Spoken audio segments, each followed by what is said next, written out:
The war had been going on for 3 years. 3 years of retreat. Commander Veth stood at the viewport of the eternal tide and watched another planet burn, the third moon of Caretha IV.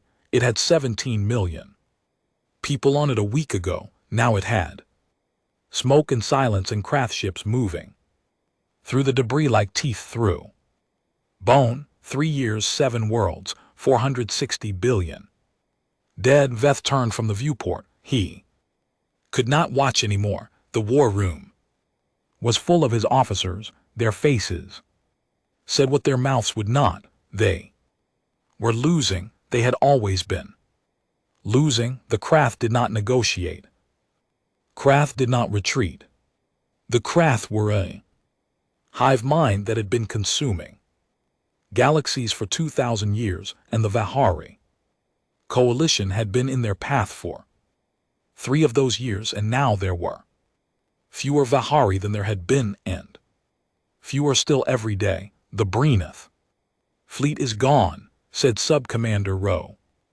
She kept her voice flat. Flat was how you survived news like this, Admiral. Toll's last communication came 6 hours ago. They held the line at Breeneth Station for 11 days. 11 days against the Krath. 11 days was a miracle. It was not enough. Veth sat down. His chair was made from wood from a planet that no longer existed. He noticed this sometimes, sat in a chair built from a dead world, looked at screens showing more dying worlds, and tried to think of something new to do. There was nothing new. They had tried everything: mass assault, surgical strikes, guerrilla tactics borrowed from species who had fought the Krath before and lost a little more slowly. The Krath adapted to everything. The hive mind processed every tactic used against it and adjusted within days, sometimes within hours. What about the outreach signals? Veth said. Rowe checked her pad. 42 species received the broadcast. 39 have not responded. 2 declined. She paused. 1 accepted. Which one? The humans. Silence in the war room. The Vahari knew about humans. Everyone in this part of the galaxy knew about humans. A small species, 1 home world, 1 moon colony, a handful of outposts on the edge of explored space. They had only achieved faster than light travel 60 years ago. By any reasonable measure, they were a very young species, very new, very small. How many ships? Veth asked. 12. 12. The Krath had come at Breeneth Station with 400. 12. Veth said.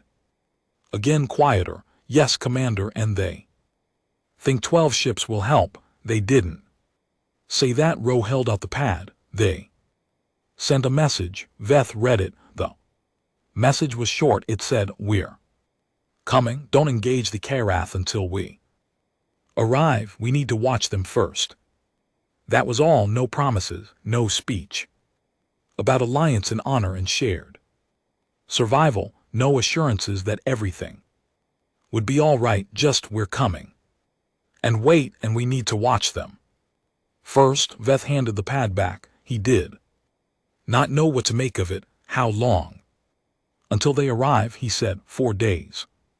Tell the fleet to hold the cache in line. No offensive action. He looked back at the viewport. The smoke from the third moon was spreading thin and gray against the stars. He thought 4 days. We can hold 4 days. He was not sure. He believed it. The humans arrived in 4 days, exactly as promised. Veth watched them through the relay feeds. 12 ships. They were smaller than he had expected, darker. They did not have the clean, elegant lines of Vahari warships or the massive bulk of the old Breeneth destroyers. They looked functional, blunt, like something built not to be admired but to do a specific job for a very long time. the lead ship broadcast. On the Coalition frequency, this is Anzac Carrier Adamant, General Myra. Kane commanding, request permission to dock a shuttle, permission granted, Veth said. The shuttle was also dark, also blunt, it docked without ceremony. General Myra Kane walked off at 12 minutes later, and Veth's first thought was she is very small, she was shorter than most of her own crew. She had gray-streaked hair cut close to her skull and dark, steady eyes that moved across the docking bay the way a scanner moves across terrain, not looking for beauty, looking for information. Every surface, every exit, every face, cataloged and filed and stored somewhere behind those eyes for later use. She crossed the bay and shook Veth's hand. Humans did that, he had read about it. The grip said, I am here, I am real, I'm not leaving, Commander Veth, she said. General Kane, welcome to the Eternal Tide, thank you. She looked around the bay one more time. Where can I see your battle records? Not it's good to meet you, not we're sorry for your losses, not we're here to help. Where can I see your battle records? We've prepared a briefing, Veth said. Good, a small nod. How long have you been fighting the craft? 3 years. Something moved in her eyes, very briefly, there and gone. 3 years. Without a break in the advance, none. Have they ever used the same formation? Twice. The question was unexpected. Veth looked at Ro. Ro checked her records. There are similarities between formations at times, but no exact repetition that we have found. Kane nodded slowly, almost to herself. They adapt, yes. How fast? Days, sometimes hours after a failed engagement. She made a short sound, not distress, not surprise. The sound a person makes when something they suspected turns out to be true. Take me to the briefing, she said. The briefing lasted 6 hours. Kane did not speak for the first 4. She had brought 2 of her people with her, a Talm named Sergeant Harlan, who had the kind of face that had been broken and healed and broken again so many times that the scars had become part of the structure of it, steady and unremarkable, and a young woman named Lieutenant Senna, who spent the entire briefing taking notes on a physical pad with a physical pen. The Vahari officers found this baffling. Physical notes paper, as if she did not trust anything that could be wiped clean. Veth watched the humans watch his data, the battle maps, the casualty numbers, the tactical failures recorded in precise detail, because the dead deserved at least that. The planets lost, listed with their populations, the one time the Coalition had held a position. Outpost 7 at the Drell Belt, and what had happened to it anyway. 8 months after the celebration, Kane watched all of it without expression. Calm, focused, there was something in her stillness that was not peace. It was controlled, like a current held behind a dam that she had built a long time ago and maintained through habit. At the start of the 5th hour, she said, what is your biggest tactical problem? 1. Answer. Bate thought, we cannot predict their movements. Every time we set a defensive line, they find a way through it or around it, because they adapt to your defenses. Yes, so stop being defensive. Kane said. The room was quiet. We've attempted offensive operations, Rose said. Careful, not challenging, just careful. The results have been not that kind of offensive. Kane stood up. She walked to the battle map and tapped a point deep behind craft lines, a relay station, coded in red on The display, this, what is this? A craft communications hub. We identified it 8 months ago and attempted a direct strike. What happened? We lost 40 ships, the craft responded. Within 3 minutes with a force 3 times larger than our strike team. They had anticipated. They didn't anticipate it, Kane said. They felt it coming. 40 ships make a lot of noise. She stepped back. What is the smallest force that could reach that station? Bate did not follow the question. We would need at minimum to commit enough firepower to overcome the stations. Defensive, smallest, strip everything away. If you sent the least possible 3 or 4 ships perhaps, but the defensive grid would destroy them. Before, what if it wasn't ships? Kane said. The room was very quiet now. What are you suggesting? Bate asked. Kane looked at Sergeant Harlan. Harlan looked at her. Something passed between them that had no words attached to it.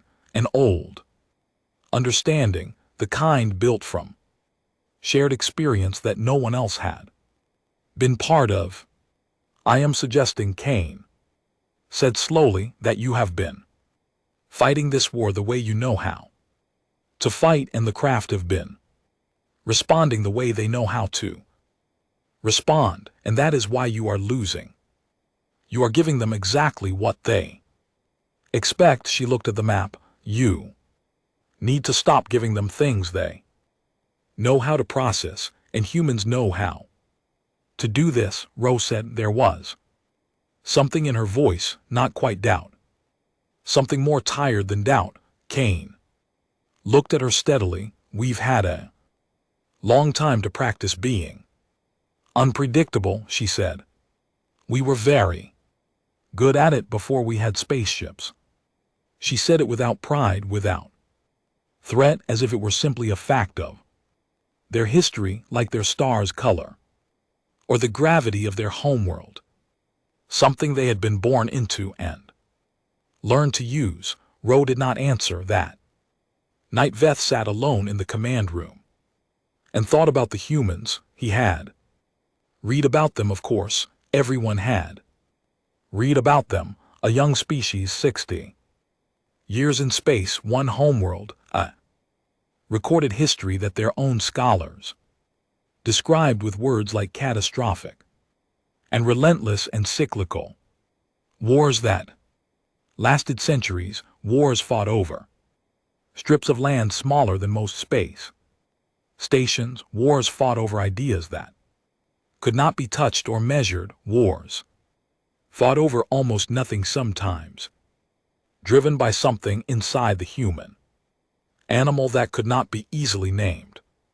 They had nearly destroyed themselves twice, once with weapons that split atoms and salted the earth for generations, once with something slower, a collapse of systems they had built and depended on and pushed past the point of recovery. 30 years of that, 2 billion dead, billions more displaced. Their whole civilization cracked open like a hull breach, and they had come out of it.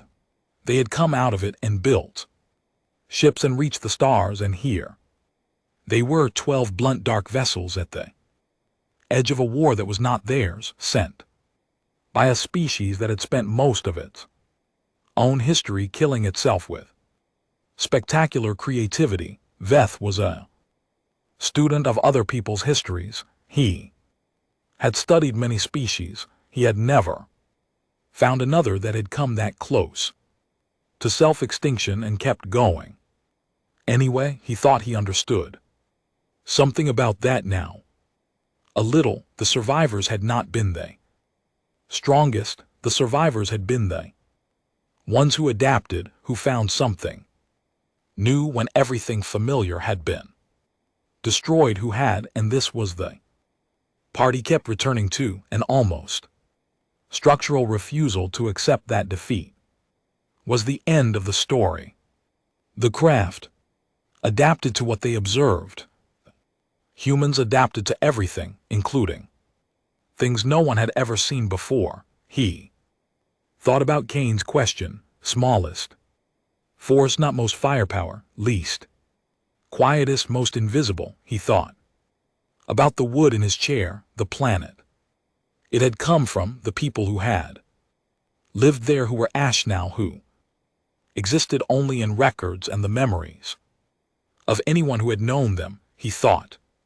About the 17 million on the third moon of Cartha IV, he thought about what another 3 years of this would look like. He picked up the comm. General Kane, he said, I would like to continue our conversation. Her answer came back in under a minute.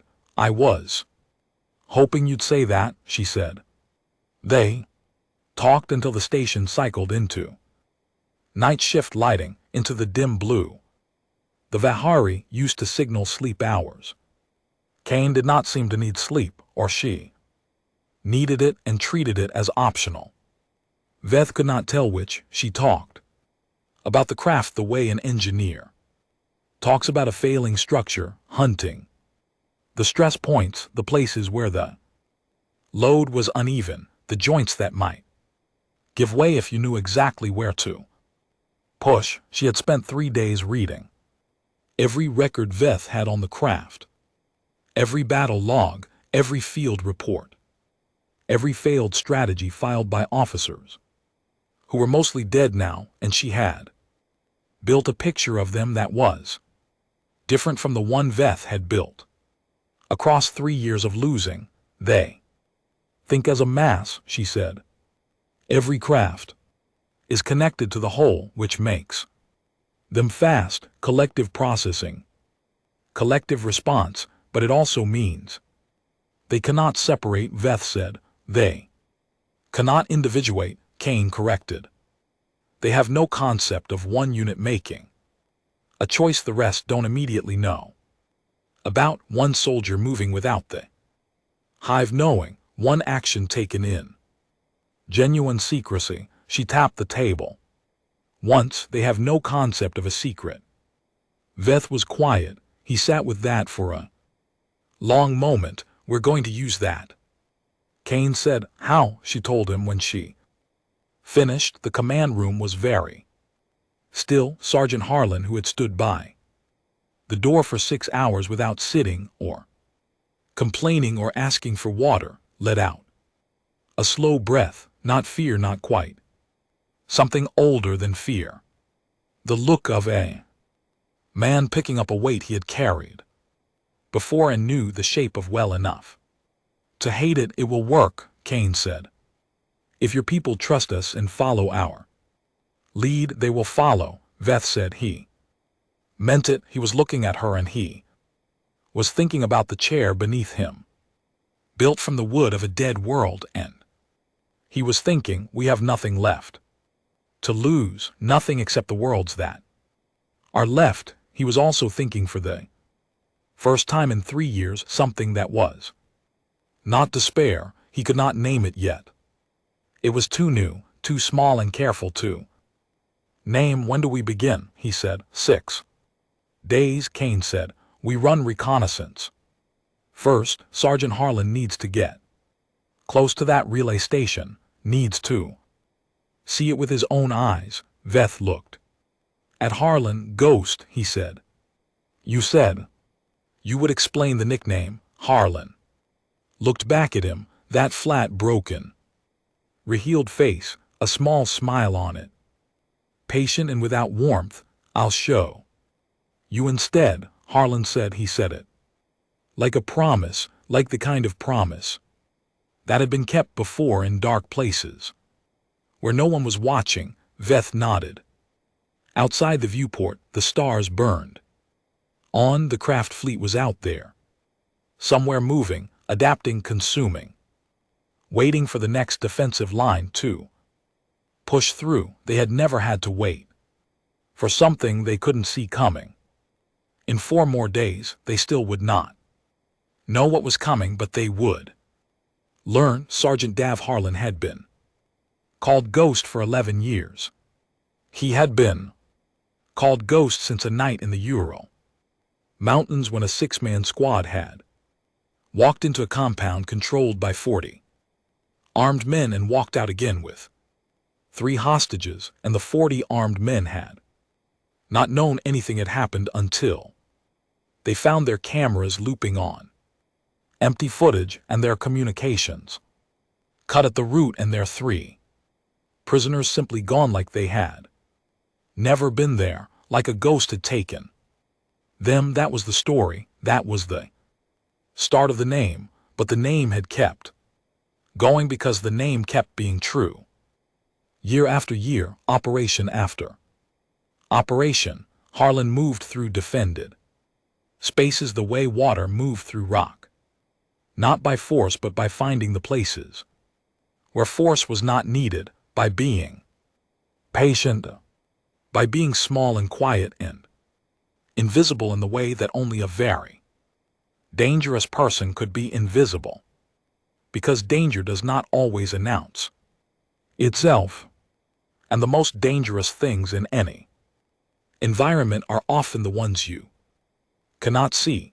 Now he floated 300 m from a craft relay station in a suit that cost more than some of the planets the craft had destroyed, and he watched for 2 full days. He ate rations from a tube without tasting them. He slept in 4-hour cycles with one eye checking the passive sensors. Every time he surfaced, he recorded everything the suit systems could record, and he recorded the things the suit couldn't, the things that could only be seen and understood by a human brain. With 11 years of doing exactly this, the patterns, the rhythms, the way the craft patrol drones moved in arcs that were perfectly calculated and therefore perfectly predictable, the 12-minute gap in the eastern sensor array when 2 patrol routes overlapped and their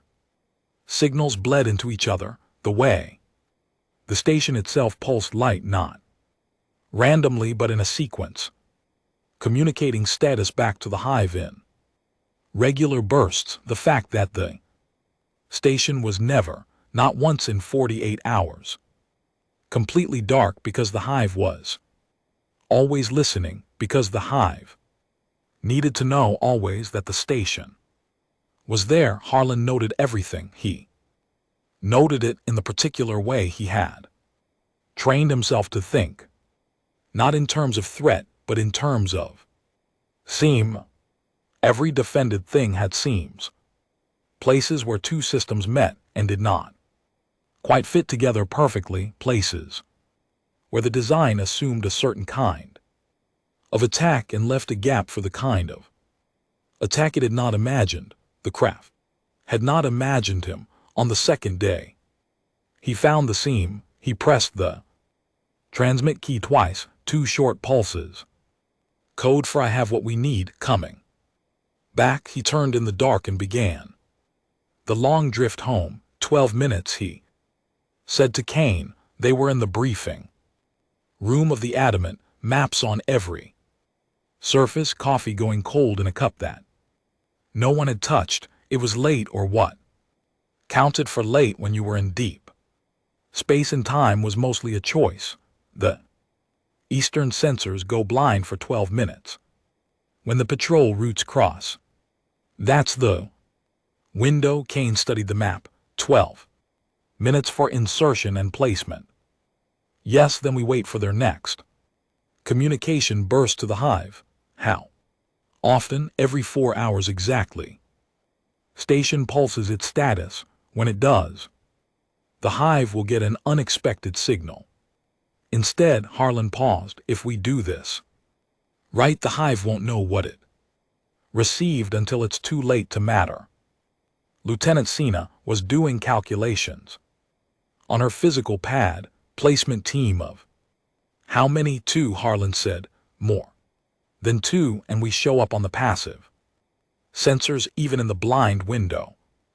2 people, Veth said. He was sitting at the end of the table. He had been very quiet since the briefing began, listening, Veth was, Harlan had decided, a good listener, which was rarer than it should have been.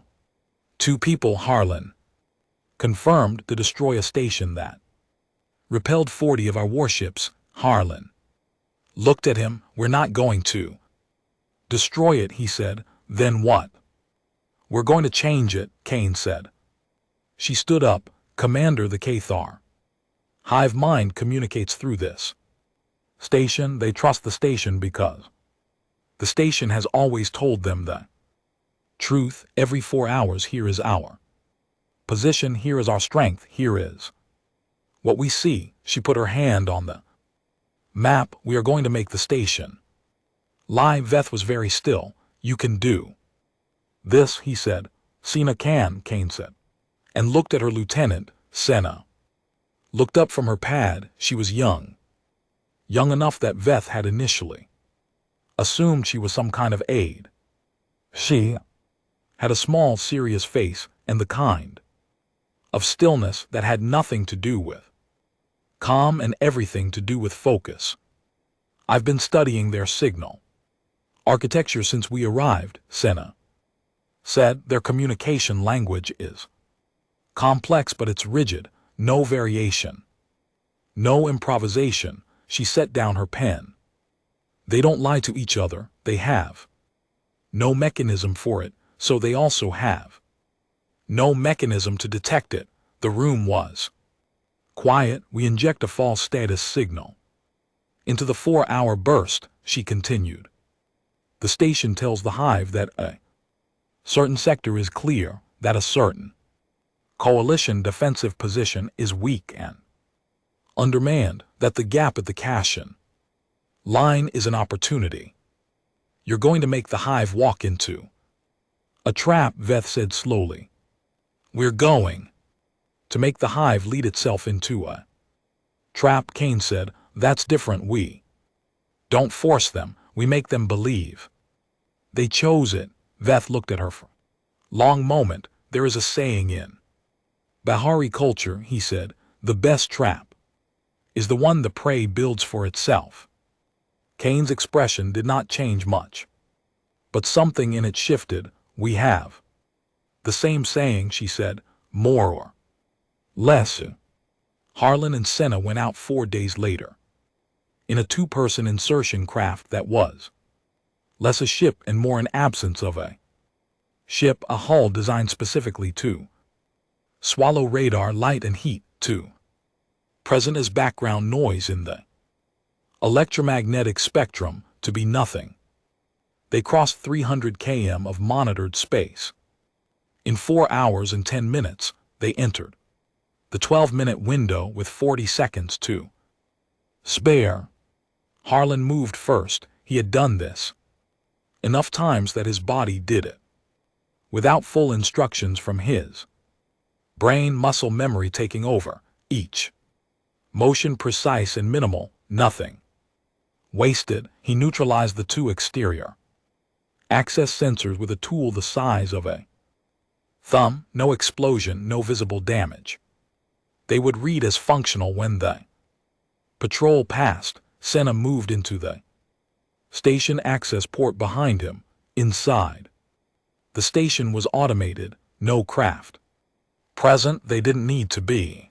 The hive didn't station bodies where machines would do. This was the seam, the thing the craft hive mind had never needed to think about. An unmanned post was also an undefended one in the ways that mattered most. Sena worked in silence. Her hands were perfectly steady.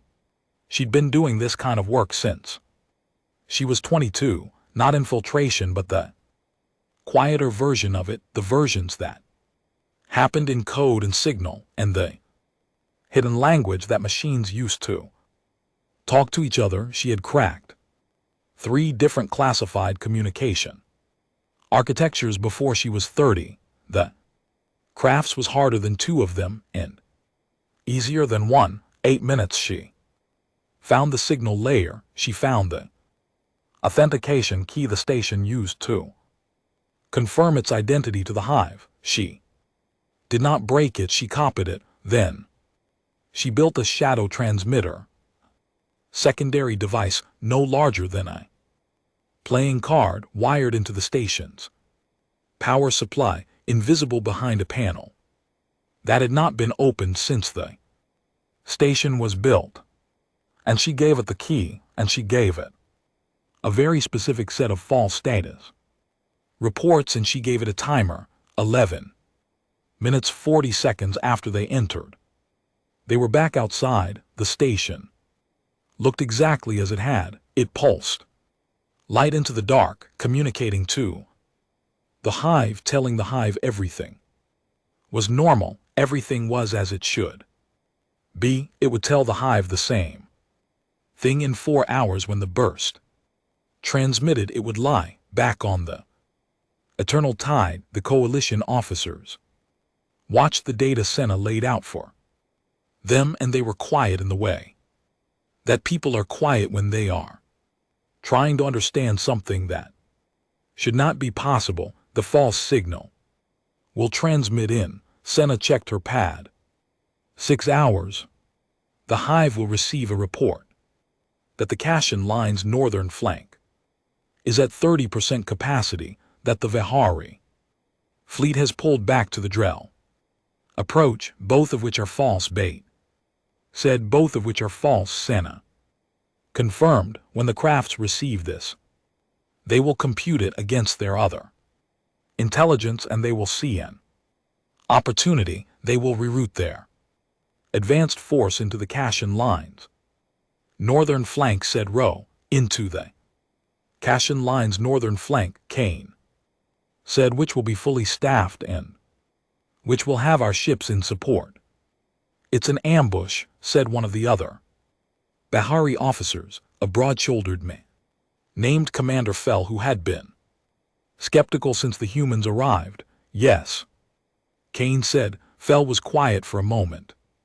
We have tried ambushes before, he said. Finally, not like this. Every ambush you've tried, the craft had some intelligence that warned them. They have sensors everywhere, eyes everywhere. They process everything. Kane looked at him evenly, but they can't process a signal they trust. They can't adapt to information they believe is true. That's the point. Fell was still not convinced. Veth could see it on his face, the weight of 3 years pressing on every new idea. 3 years of ideas that had all eventually failed, and if it doesn't work, Fell said. Kane looked at him. Then we try something else, she said. We have a list. There was a moment of silence. A list, Fell repeated. A long one, Harlan said from the door. He had changed out of his insertion gear and was drinking something from a dark metal cup.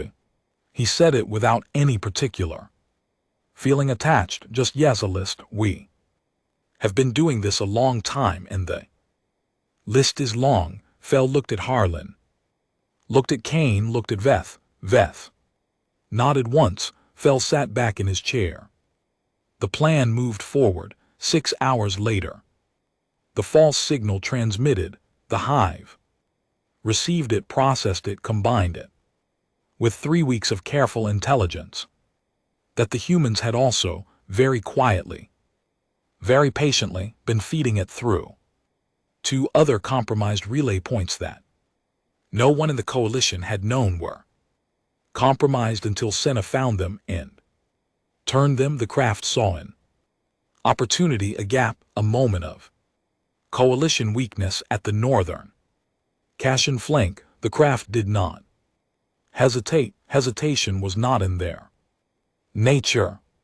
The hive saw an opening, and the hive moved to fill it, because that was what the hive did, had always done, had done for 2,000 years. It moved into gaps with overwhelming force and closed them, and expanded and moved into the next gap. They moved 312 ships to the northern Kashan approach into the waiting guns of the coalition fleet.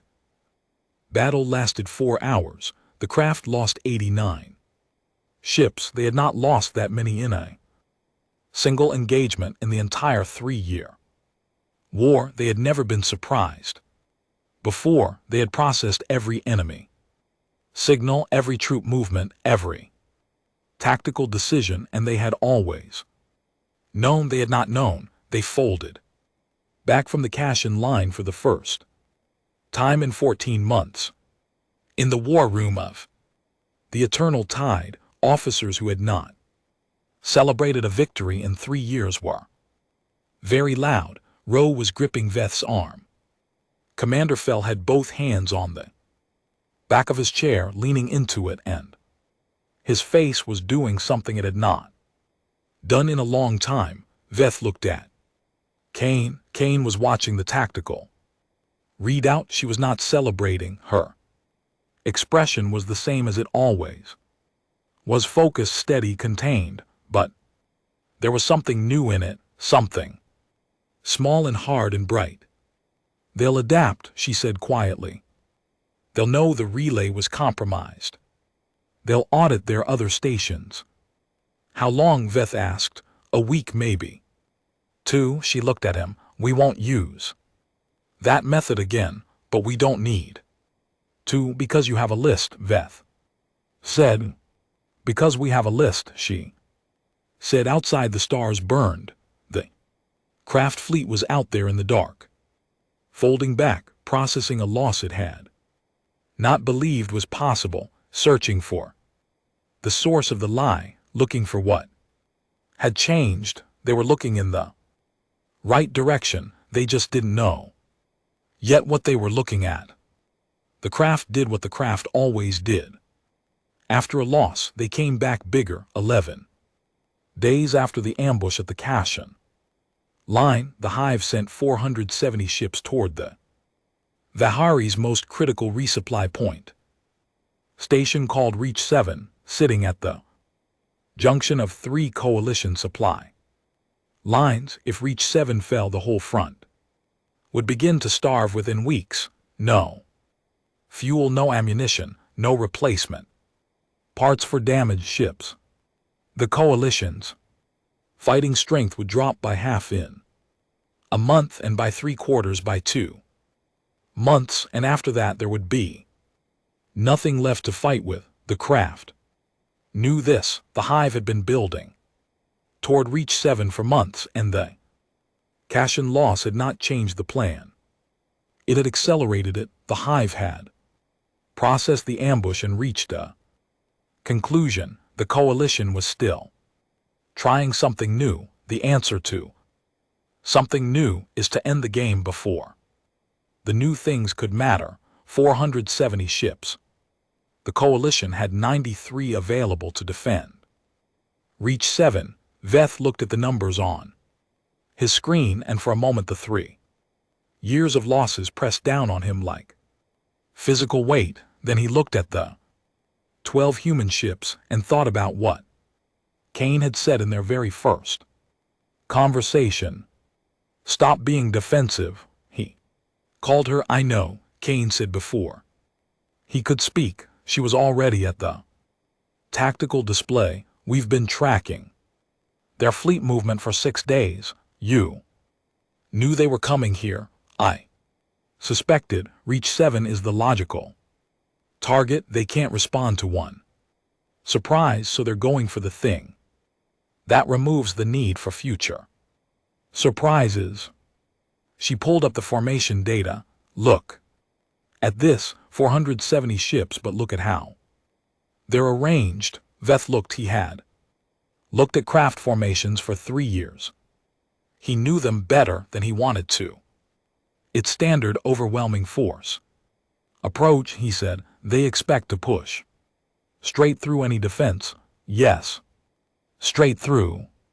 Forward momentum, mass at the front, overwhelming the center." Kane tapped the outer edges of the formation on the display. "The flanks are light. The rear is almost nothing, because they've never needed a rear guard. No one has ever gotten behind the craft advance, because getting behind The craft advance means going through it, Veth said, or around it. She looked at him, or underneath it if they. Terrain is right. The terrain of space was not terrain in any traditional sense, but the gravitational geography, the didans, fields, the debris clusters, the places where normal engines strained and sensor arrays got confused by background interference. That was terrain, and Kane had spent 11 days mapping it. She showed him. The plan was, by Vihari standards, almost too simple to be taken seriously. The coalition's 93 ships would form a defensive line directly in the craft's path. Loud, obvious, exactly what the craft expected, exactly what they had been beating through for 3 years. The craft would come at them hard. Humans would be somewhere else entirely. We'll move through the Venn debris field, Kane said. It will shred our sensor arrays if we're not careful, but it will also block their sensors completely. We go through it, we come out behind them, and then you hit their rear while they're focused on our front, Bates said. While they're certain they're about to win, Kane said, the moment an enemy is certain they're winning is the moment they're least prepared for something to go wrong. Bate thought about this. They will adapt, they will turn to face you. Some of them will, and when they turn, your people hit the center while it's undefended. She straightened. We hold them in 2 directions at once. The hive is fast at processing one problem, 2 simultaneous problems from opposite directions. Can it process both? We don't know. She paused, but we know it's never had to try before. There were other officers who had opinions about the plan.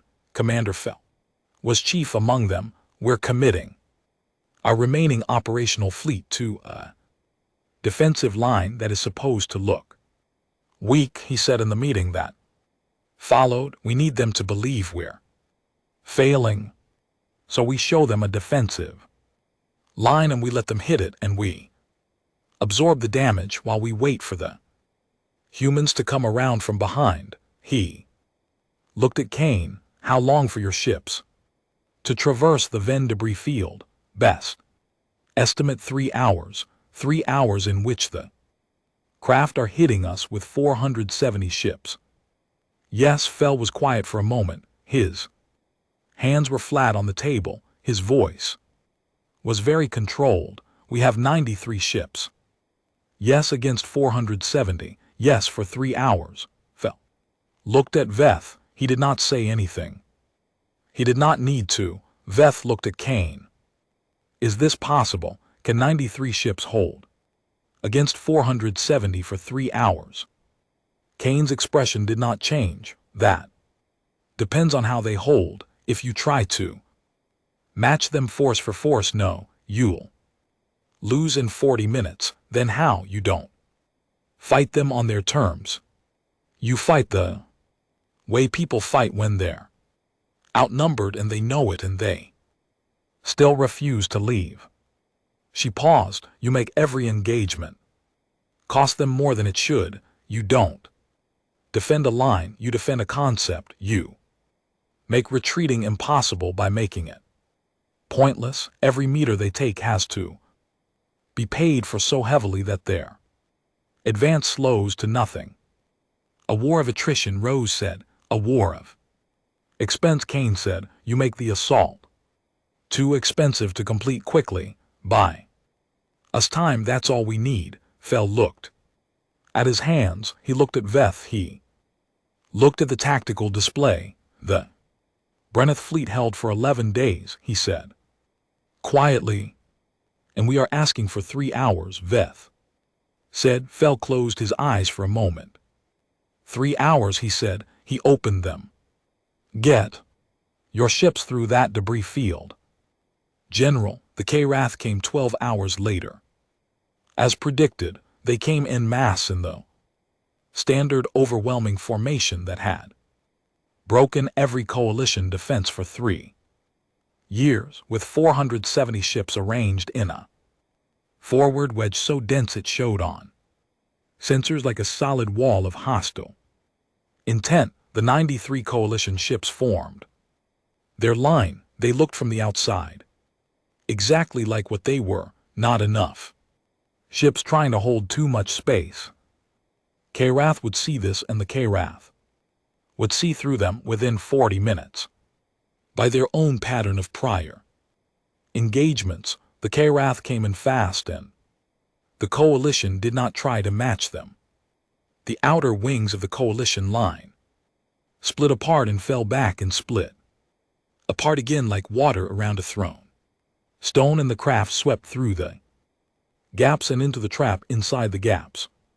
Because the ships that had moved weren't retreating, they were repositioning, and each repositioned ship was exactly where it needed to be to hit the craft advance from a new angle the moment it moved past. It was not elegant. It was not the kind of battle that would be remembered for its beauty. It was grinding and loud, and the coalition took damage, heavy damage, because 93 ships could not take 470 head-on, no matter how cleverly they moved. Ships went dark, ships vented atmosphere, ships took hits that they could survive and hits that they could not, and the crews aboard them did what crews do when the ship around them is failing. Some of them died and some of them fought, and all of them held. They held not because they were winning. They were not winning, they were losing.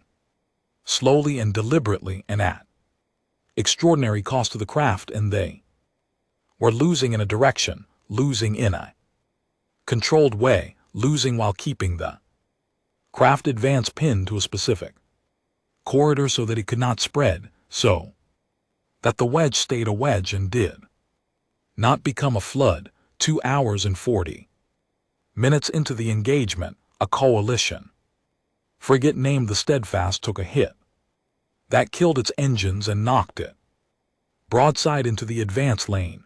It was not a large ship. It should not have mattered. The crew of the Steadfast chose not to be evacuated. They used the ship itself as a weapon, running every remaining system, guns, power cells, emergency thrusters on full until the ship tore itself apart, and they tore apart 17 craft vessels with it, and they bought 11 additional minutes. 11 minutes. In 11 minutes the human ships came through the Venn debris field.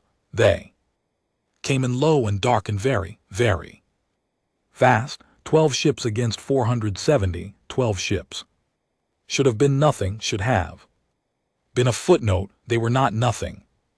They hit the craft rear in a pattern that had no direct equivalent in any tactical database the craft hive mind had compiled, because it was not a pattern in the traditional sense. It was controlled chaos. Each human ship operating independently, finding its own targets, making its own decisions. No central coordination beyond the single shared goal. Do not let them turn and reform. The craft rear turned. The coalition center hit the advance from both sides. The hive processed 2 simultaneous problems from opposite directions. The thing it had never faced before, the thing it had no template for. Its communications began to conflict. Orders went out that contradicted each other. Ships turned one way and then the other and then back again. Aboard the Adamant, General Kane watched the formation data and said nothing for a long time. Then she said quietly, "There it is." "What?" said Senna. "The scene." Kane said, "Right there." The hive is stuttering. She picked up the command channel.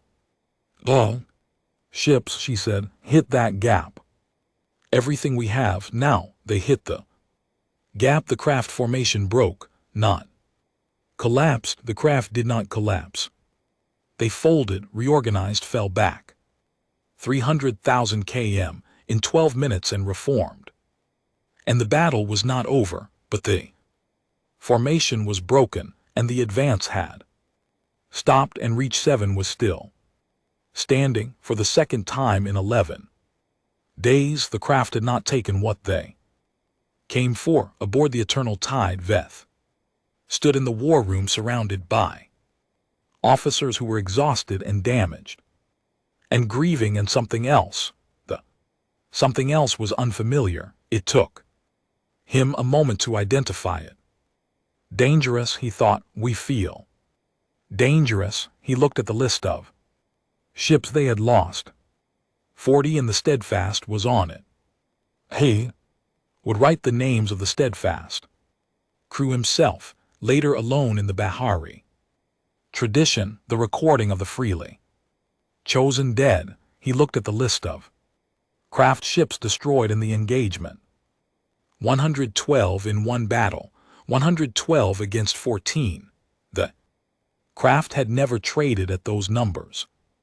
Not once in 3 years. His comm signaled Kane. Commander, she said. Her voice was the same as always, calm and flat and working. They'll be back. More ships this time. I know, he said. We need to talk about Phase 2. I know that too. A pause brief. Your crew on the Steadfast, she said. They didn't have to do that. No, Bates said. They gave us the window. Yes, he looked at the wall at nothing. They have been holding windows open for 3 years.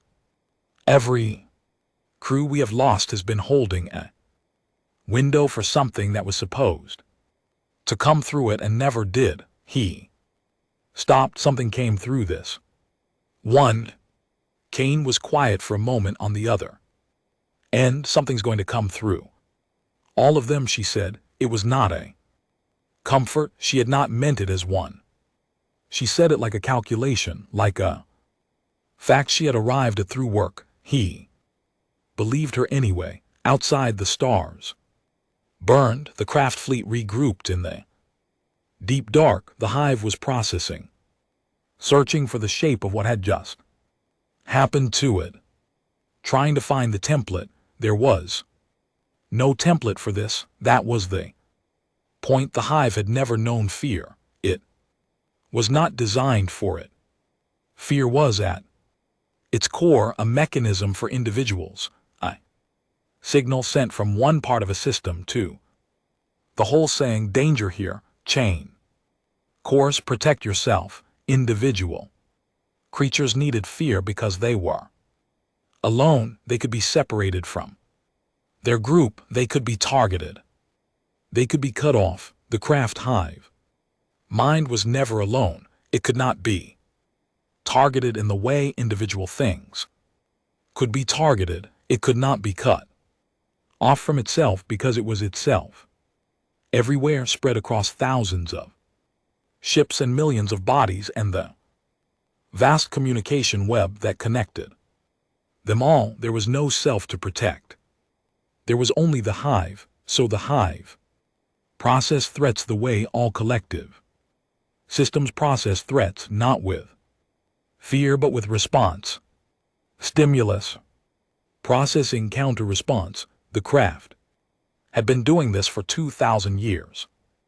Every species they had faced had presented new stimuli. The hive had processed everyone, but something had been happening to the hive's processing. In the 17 days since the Kashan ambush, the stimuli were not resolving cleanly. The relay station deception had been found. The hive had audited every communication point in its advanced network and found 2 more compromised stations and neutralized them. That was clean. That was solvable. The hive understood that someone had lied to it, found the mechanism of the lie, and removed it. But the battle at Reach 7 did not resolve cleanly. The hive ran the engagement data 14 times, 14 full analysis of the combat record. And every time there was a portion of the record that produced conflicting conclusions. The 12 human ships, the hive had records of human vessels. The humans were new to space, limited in number technically, outmatched by almost every established military power in the region. Their ships were small, their weapons were standard, their shields were by any measurement below average. The hive had records of the 12 human ships doing things that the hive's models predict they should not have been able to do. Moving without pattern, adapting in real time to targets the hive's models said should not have been predictable to them, hitting weak points in the Karatha rear formation that the hive had not known were weak points until the weapons were already there. The hive ran a query. It searched its historical records for every species it had ever encountered and pulled every record of unexpected behavior that had caused processing errors. The results were sorted by frequency. The humans were not in the results. They had only been in space for 60 years. They had never intersected with the Karatha before. This, the hive created a new file. It filed them under a category that had until now had only 3 entries. 2,000 years, the category did not have an exact translation into any language the Bahari coalition used, but the nearest equivalent was unknown mechanism of action, which was the hive's way of saying we don't know why this works, and we don't know how to stop it yet. This was the closest thing the hive mind had ever produced to fear. General Kane read the intelligence report that Senna had compiled from intercepted hive communications, and she read it 3 times. Then she set it down and looked at the ceiling of her quarters for a long moment. They're confused, Senna said. She was sitting across from Kane with her physical pad, her pen moving in small steady lines. The processing errors we created at Reach 7 are still propagating. The hive runs the same analysis and keeps getting the same inconsistent result. It can't file us correctly. How long before they do? Kane said. Unknown. Could be days, could be longer. Their adaptation process is designed for tactics and formations, for things that have rules. Even if the rules are new rules. Senna tapped her pen twice on the pad. What they're struggling with is that we don't seem to have consistent rules. We don't fight the same way twice. Every decision looks different from the outside because every decision is different, Kane said. Every situation is different, right? But the hive doesn't process it that way. It's looking for the underlying algorithm, the root pattern. Senna paused. It will find one. Eventually, every system of behavior has a pattern. The pattern is adaptation, Kane said, and you can't adapt to adaptation. You can study it. You can study it forever. People have been studying us for a long time. Kane sat forward. She picked up the intelligence report again. The key is that they're confused now, and confused is the window. She looked at Harlan, who was sitting in the corner. He always sat in corners. Phase 2, how does it look? Harlan had been quiet for most of the meeting. He was eating something from a container and thinking, and those 2 activities appeared to fully occupy him. Ready, he said. Tell me about the craft command node at Grid 7 Alpha. Triple the defenses they had at the relay station, Harlan said. Standing patrol instead of automated drones. Node itself is buried inside an asteroid installation, which gives them natural shielding. The access point is a single shaft drilled into the rock. He paused. 2 points. The asteroid rotates on a 22-hour cycle, which creates a 90-minute window where the installation's primary weapon batteries are in shadow. And the standing patrol has a shift rotation every 6 hours, and the rotation creates a 3-minute overlap where both the incoming and outgoing patrols are in transit at the same time. 3-minute window, Kane said. Cena needs less. Cena looked up. A lot less, she confirmed. Kane looked at the map. Grid 7 Alpha was 2 days' travel from their current position. The craft were also currently positioning for what all indicators suggested would be a major push. Their third attempt, larger than either of the first two, the Hive committing forces at a scale that said plainly, this will not fail. Timeline, Kane said. If we go now, we hit Grid 7 Alpha in 42 hours. Harlan said. Before the craft launch their main push, we put the node to sleep before the Hive can coordinate the attack properly. And if we're not fast enough, then the craft launch the attack before the node is down, and we have to fight the whole thing without the advantage. He set his container down. We'll be fast enough. He said it the way he said most things, flat and unhurried, and with no room left for the conversation to go anywhere else. Veth heard the plan and agreed immediately, which surprised his own officers. Commander Rose said after Kane and Harlan had left, we are sending 2 people into the heart of the craft advance to disable their primary command coordination while simultaneously preparing to face their largest offensive yet. Yes, Veth said. 2 people, that is also correct. Ro looked at him. Her expression was the expression she had been wearing for 3 years, careful and exhausted, and carrying the weight of 460 billion dead behind her eyes. But there was something under it now, something she was deciding whether to let herself feel yet. You trust them, she said. Not a question. I trust the results, Bates said. 2 ambushes, 2 craft retreats. Those are the only retreats in 3 years. He looked at his chair, at the wood from the dead world. And I trust that, whatever the humans bring to this war, the craft do not have a category for it. Not yet. The Hive will learn, Rose said. It always learns. Then we must move faster than it learns, Bates said. Which means now. Harlan and Senna crossed into craft-controlled space alone. No support ships, no backup. The insertion craft so dark and cold that it read to everything looking for it as a piece of dead rock drifting between systems. Senna slept during the transit, which Harlan thought was medically impressive. He had seen her do it before. 12 minutes here, 20 minutes there, perfectly calibrated against mission timing, her body obeying her schedule with the loyalty of a well-trained machine. He did not sleep.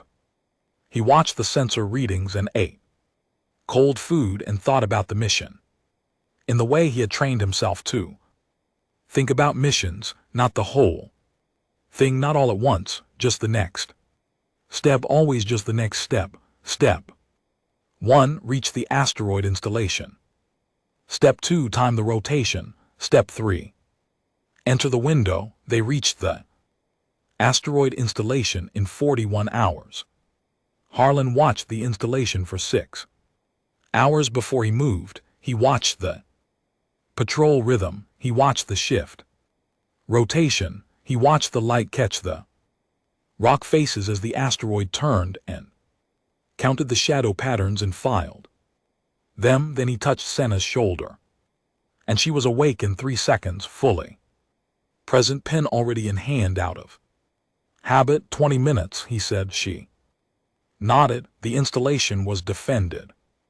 Exactly as he had said, triple the stations, standing patrols, weapon batteries in calculated positions on the rock surface. From 100 meters out it looked impenetrable. Harlan had spent 11 years learning that impenetrable things were full of seams. He found the seam and service access conduit on the asteroid's inner rotation face, not designed as an entry point, designed as a maintenance crawl space for the installation's water recycling system, which was a detail so ordinary that whoever had designed the installation's defenses had apparently never thought about it. You didn't put guards on water pipes. They went in through the water pipes. Inside the node was vast and loud in a way that had nothing to do with sound. It pulsed.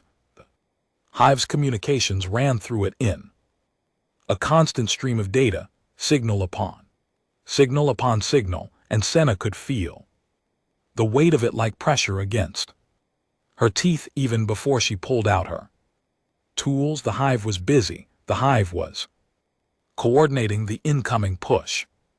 Thousands of ships being moved, supplies being routed, attack vectors being computed in the vast distributed brain that had no center, but this node was one of its major junctions. She did not touch any of it. She did not need to. She needed to be inside it, listening. She needed to find the specific frequency signature of the push coordination, and she needed to plant a delay, not a lie this time, not a false signal, something simpler, static, very precise, very targeted static, a jamming routine that would sit dormant inside the node's own communication flow until the attack began, and then it would wake up and introduce exactly 7.4 seconds of lag into every command signal. The node sent 7.4 seconds. It was almost nothing. In human terms, it was a blink and a half.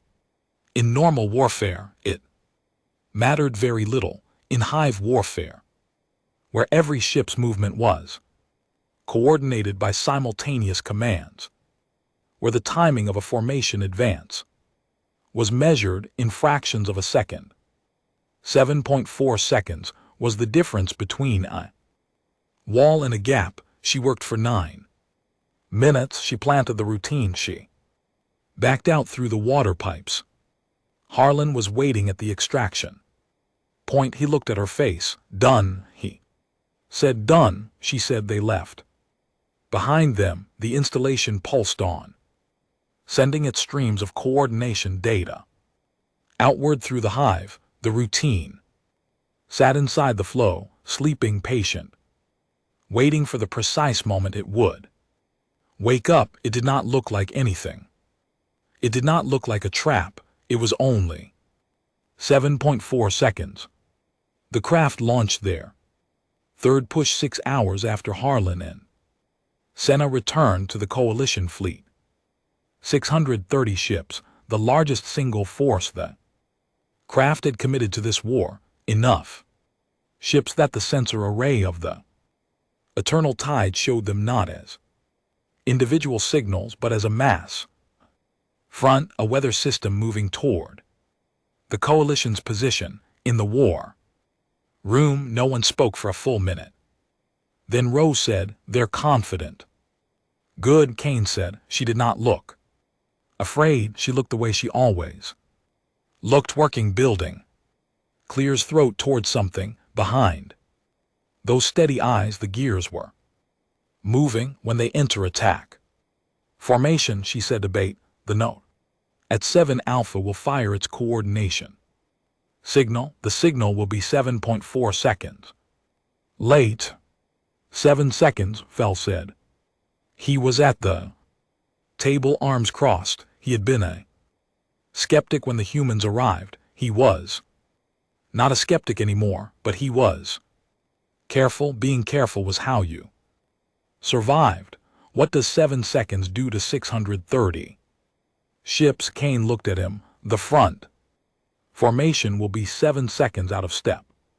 With the flanks, she said, the flanks will be 7 seconds out of step with the reserves. The attack will look like one thing from a distance and be 3 separate things at close range. She paused. The craft have never misfired before. The hive always coordinates perfectly, so the fleet will continue to advance even when the timing breaks, because every part of the hive will assume the other parts are correct and they themselves are the error. They'll attack out of sequence, Bate said slowly. They'll attack themselves, Kane said, not deliberately, not catastrophically, but enough for what? She looked at him. Enough for your people to do what they've been waiting 3 years to do, she said. Hit back, really hit back, not just hold, not just survive. Hit them and keep hitting them and not stop. Bate looked at the display. 630 ships moving like a tide, he thought. About the Steadfast, about the crew that had chosen to stay, about the 11 minutes they had bought with the only thing they had left. He thought about 3 years of holding windows open for something that was supposed to come through. All ships, he said into the command channel, prepare for engagement. He straightened in his chair. This time, he said, we do not just hold the line. We move through it. The fleet answered. Outside, the craft advanced, rolled forward, 630 ships moving with the absolute certainty of a hive that had never lost a major engagement, never been surprised, never found something it could not process and overcome. The certainty was about to develop a crack, small as 7 seconds, wide as everything.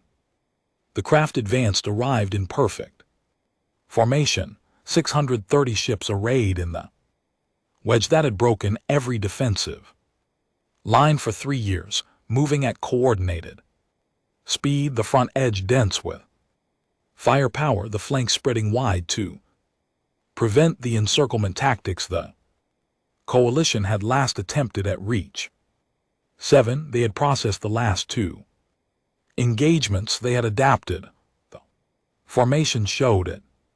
Tighter flanks, stronger rear guard. The gaps they had shown before now closed for 30 seconds. After the coalition fleet came on sensors, the craft formation looked unstoppable. Then the coordination signal from Grid 7 Alpha reached them 7.4 seconds late. It was not visible. No ship changed course dramatically. No formation visibly broke. From the outside, nothing appeared to happen at all, but inside the hive, something went wrong. The front edge of the wedge received its attack command on schedule. 700 milliseconds later, the flanks received theirs, but the flanks had been waiting for a simultaneous command, and the delay read to each flank ship as an error in its own receiving systems. Each flank ship double-checked its connection to the hive. The hive confirmed all was operational. The command resent. 4 seconds lost. The front edge advanced. The flanks checked again. 3 more seconds. The front edge was now 7.4 seconds ahead of the flanks. It was supposed to be even with, which meant the front edge was exposed on both sides, in a gap so small it would not have mattered in any conventional engagement. But the coalition fleet was already moving, and the human ships were already targeting it, and the gap was real, a gap that lasted 7.4 seconds. Into the gap the coalition fleet struck. Veth had been in battles before. He had been in 37 engagements in 3 years of war, and he had felt what battle felt like when you were losing, the sense of ground giving way, of responses coming too slow, of Your own force shrinking as the enemy's. Didn't the particular weight of a retreat that you were calling orderly, because the alternative word was route. This was not that, this was something he had no prior frame for. The coalition fleet hit the exposed front of the craft. Advance with everything, and the human ships hit the flanks from angles the craft's tighter formation had not accounted for, because the angles had not existed in any of the craft's prior engagement data, and the craft front edge stopped for the first time in 3 years. Stopped in space in the middle of an advance. The front edge took the hit and fired back, and the coalition took damage. They always took damage.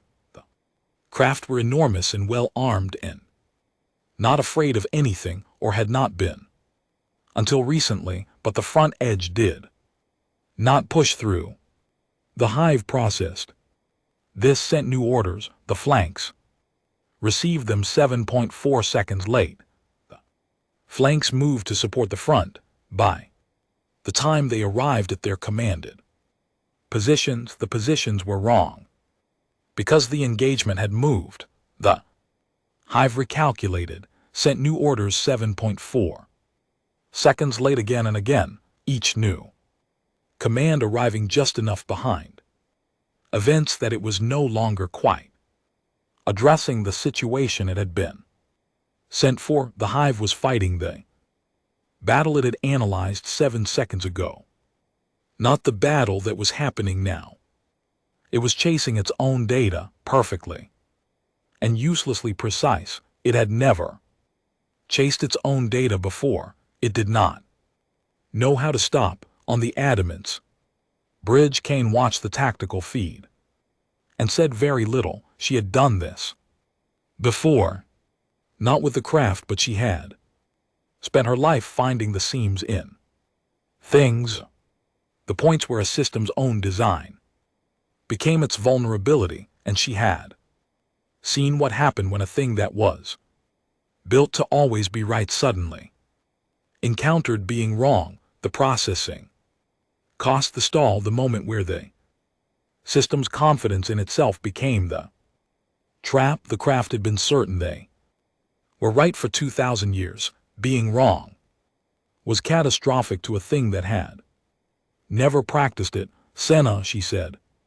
How long before they burned through the lag? Senna's pen was moving in short, rapid strokes. The routine will degrade. They'll adapt the node around it in. She did the calculation. 40, maybe 50 minutes, 40 minutes give or take. Kane looked at the battle. The coalition was pressing hard into the exposed front. Harlan's squadron was deep in the craft flanks now, burning with a ferocity that Kane watched and understood and felt something complicated about. She had built these soldiers. She had trained them, chosen them, trusted them with the missions that no one else was asked to do, and she had brought them here to a war that was not theirs, because she had looked at the data and understood what was coming if no one came. She did not let herself think about the ones who were not coming back, not now. That was for later, for the quiet after. Push the reserve squadron, she said. Everything now. We don't wait for the flanks to finish. We go through the center while it's broken, and we don't stop. The reserve squadron received the order. 12 coalition vessels and all 12 human ships straight into the craft center. Through it. The craft center had never been hit from the inside before. The formation was built on the assumption of an external attack.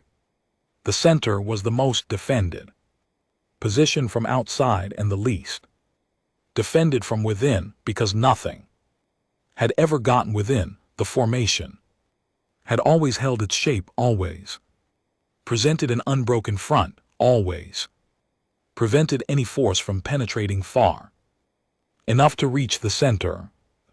Coalition pressed in from outside, the human ships pressed in from the flanks.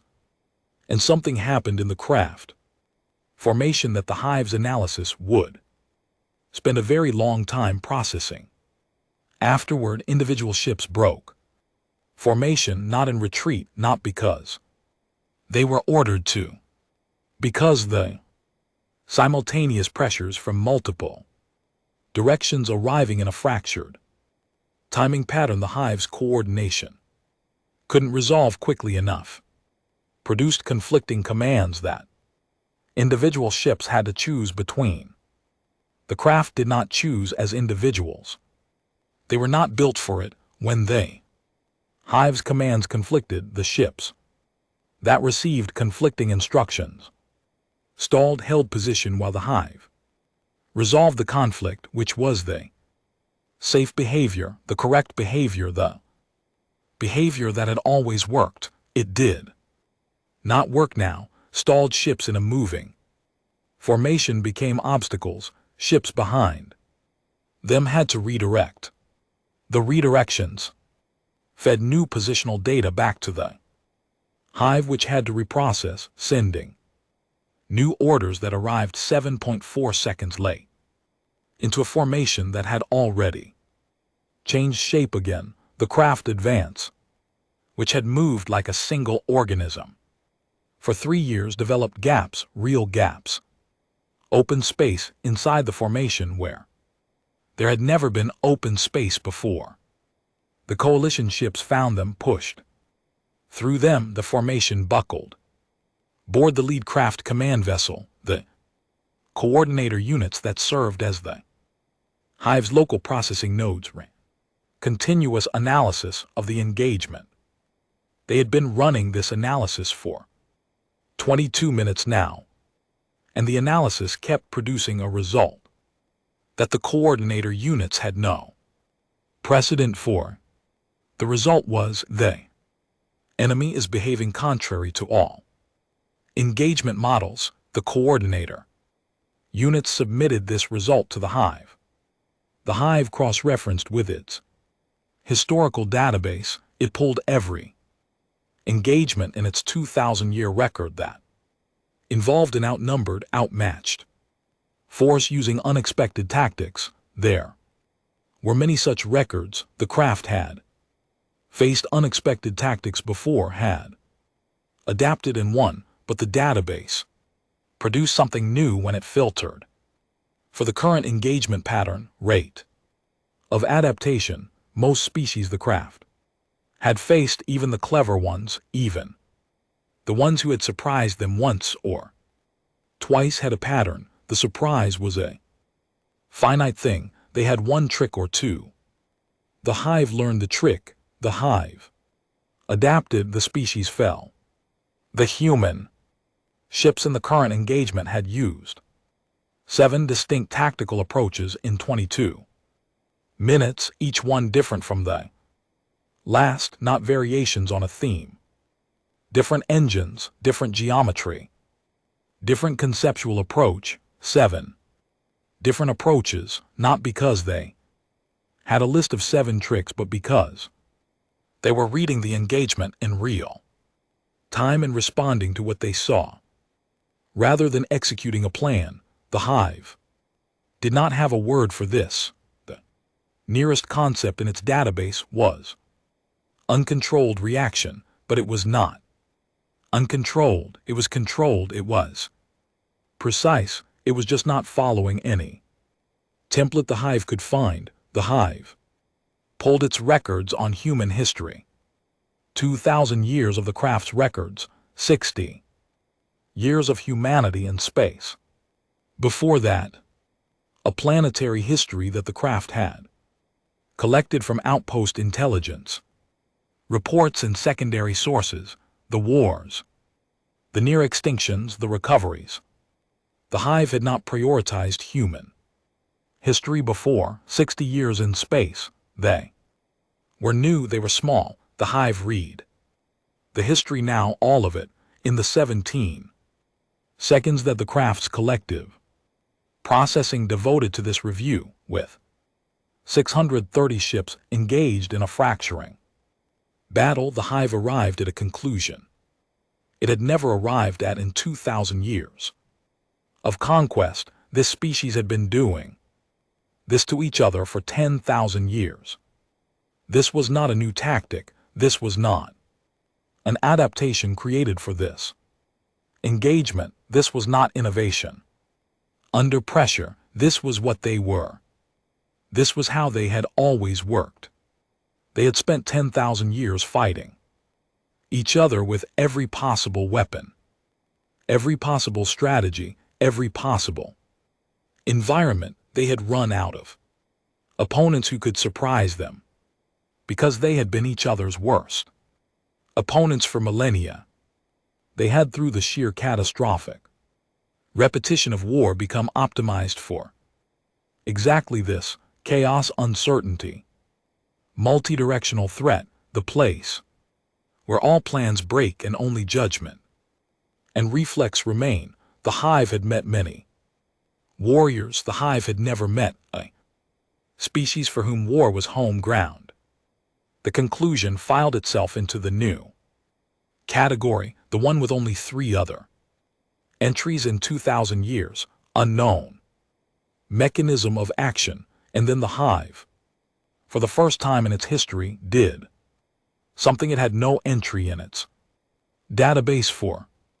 It began to calculate the cost of continuing this engagement, not the likelihood of winning, not the tactical options, the cost, what it would lose to press forward against something it could not fully model, could not adapt to quickly enough, could not predict. The hive had never asked that question before. Asking it was its own kind of answer. The craft formation fell back, not a retreat in the way the coalition understood retreats. The craft did not root. They compressed, reorganized, withdrew to controlled distance and reformed, clean and precise even in withdrawal. But they withdrew for the first time in 3 years. 630 ships turned away from an objective they had committed to taking. In the war room of the eternal tide, no one spoke for a full 10 seconds. Then Commander Fell made a sound that was not a word. Rose sat down very slowly. Veth stood at the viewport and watched the craft fleet compress and pull back, and he felt all 3 years of the war sitting in his chest. At once, the weight of it, the dead of it, the wood from a dead world of it. And he did not move for a long time. Kane's voice came through his calm.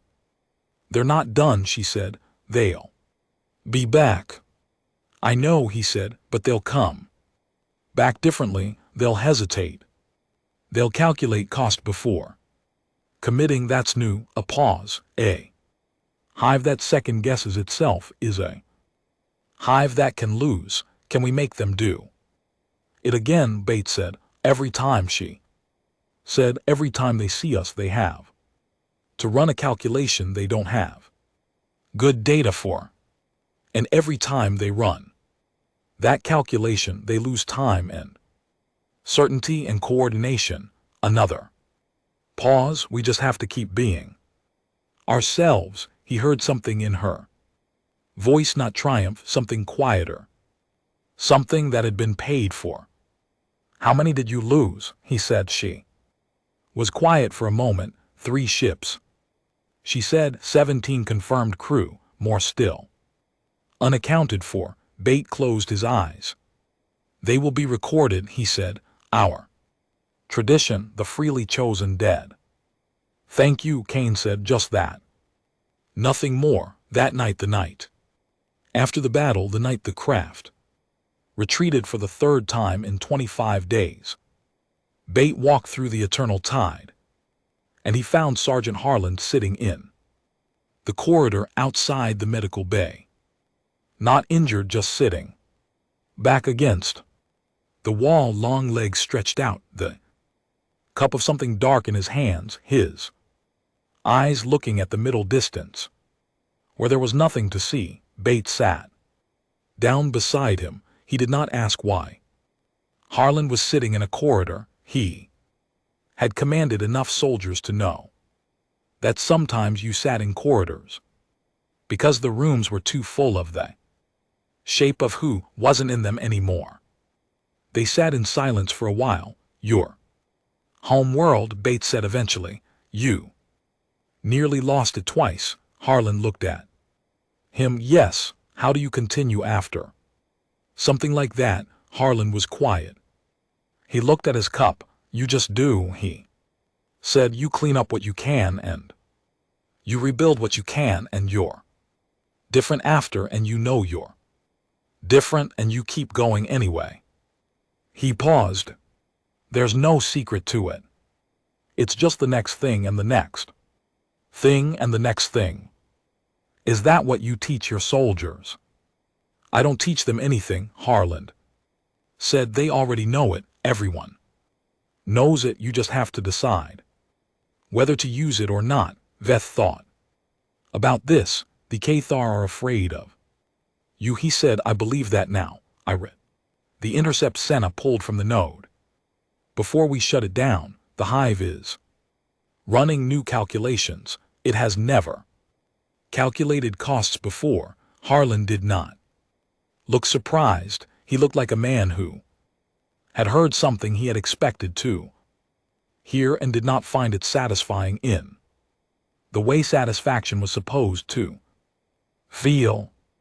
Good, he said flatly. Simple, does it help? Veth asked, knowing that Harlan thought about it for a real moment, not a polite pause, an actual consideration. 17 of my people are gone. He said. It doesn't help with that. No.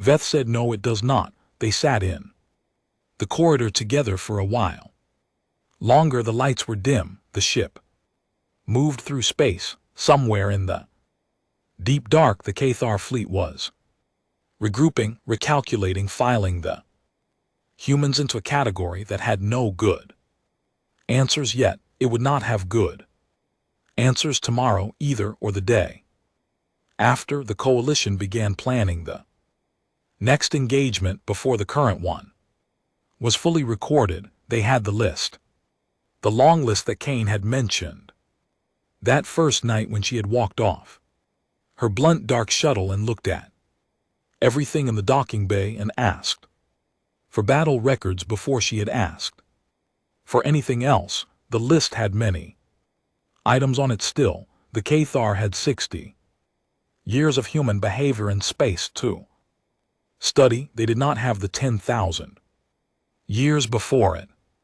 That was the same. That was always going to be the same. 3 months after the Battle of Reach 7, a species called the Delvari sent a message to the Vahari coalition. The Delvari were an old species, 3,000 years in space, powerful, careful, and uncommitted. They had watched the war from a distance and made no move to join it. Their message was brief. It said, we would like to speak with the human general. After the Delvari came the Shen. After the Shen came the Morthak Collective. After the Morthak Collective came 4 species in the following 6 weeks, each of them watching what the Karath was doing to the Karath, and each of them sending the same careful diplomatic message. Not, we want to join the coalition. Not, we are ready to fight. Just, we would like to speak with the humans. Veth watched the messages come in, and he felt something that was not simple. He felt it because he was glad. He was genuinely, deeply glad, in the way you are glad when a tide that has been running against you for 3 years finally slowly begins to turn. Every new species that reached out was another piece of the ground that the Karath had to hold against an expanding thread. Every new ship was a window that could be held open. He felt it because he understood what it meant. These species were not reaching out to the coalition. They were not asking for Alliance in the traditional sense, the kind built on treaties and shared interest and the careful balancing of costs and benefits. They were reaching out to the humans specifically because the humans had done something no one in this part of the galaxy had managed in 3 years. They had made the Karath hesitate. They had made the Hive calculate cost. They had in 25 days changed the shape of a war that had been a slow and certain death march for 3 years, and everyone watching from the outside had noticed. They wanted to stand next to the people who had managed that. Veth called Kane. She was, as usual, already at a tactical display. The Delvari request a meeting, he said. I know, I've read the message. She did not look up from the display. They're good fighters, old military tradition. They've held off the Karath on their own border for 400 years. Will you meet with them? She looked up. Then her dark eyes were steady and working the way they always were, the gears always moving. We'll meet with everyone, she said, every species that wants to talk, and you will tell them the truth, she said, that the Karath can be beaten, that they have a seam like every other thing, that it takes patience and creativity and a very high tolerance for being in terrible situations. She paused, and that they have to be willing to keep going when it's bad. That's the part most species haven't figured out. And you have, Bates said. She was quiet for a moment, the silence of someone considering whether the question deserved a simple answer or a true one. We've had a lot of practice, she said. Not proud, not boastful, the same way she said most things, as a fact arrived at through experience, the kind of experience that left marks, the kind that did not allow for simple pride. Bate nodded, though she could not see it. He thought about the chair. He thought about the wood from the dead world. He thought about all the dead worlds and all the dead crews and the steadfast and its 11 minutes and the 3 years of loss that had preceded the 25 days of something different. He thought about what it meant that a species this young, this small, with this much of their own terrible history still raw behind them, had come out here to a war that was not theirs, with 12 ships and a list and a sergeant with a broken and rehealed face who sat in corridors and said, you just do the next thing and the next thing and the next thing. He thought he understood something now about why the craft were afraid. It was not the tactics, it was not the creativity or the adaptability or the years of practiced infiltration that made a man walk through defended spaces like he was not there. It was simpler than that. The craft were afraid because they had found something they could not calculate, the end of something that had already survived its own extinction twice, that had come out of each catastrophe different and harder and still moving, that did not know how to stop fighting in the way that deep water does not know how to stay still. Hive had asked for the first time in 2,000 years, what will this cost us? The answer was the problem. The answer was, we don't know, and we don't know when it stops, and we don't know what it becomes next. The craft had consumed 2,000 years of other species' histories. They had just met a species with no bottom. Outside the viewport of the eternal tide, the stars burned. The craft fleet was out there somewhere, reformed and patient and calculating, building a new answer. The coalition was building 2 more systems, more allies. The list working its way down item by item through ideas that had never been tried in this war, because this war had never had humans in it before. Somewhere in the corridor outside the medical bay, A sergeant with a broken face drank something dark from a cup and thought about the next step, just the next thing, the next thing, and GT and GT, and the next.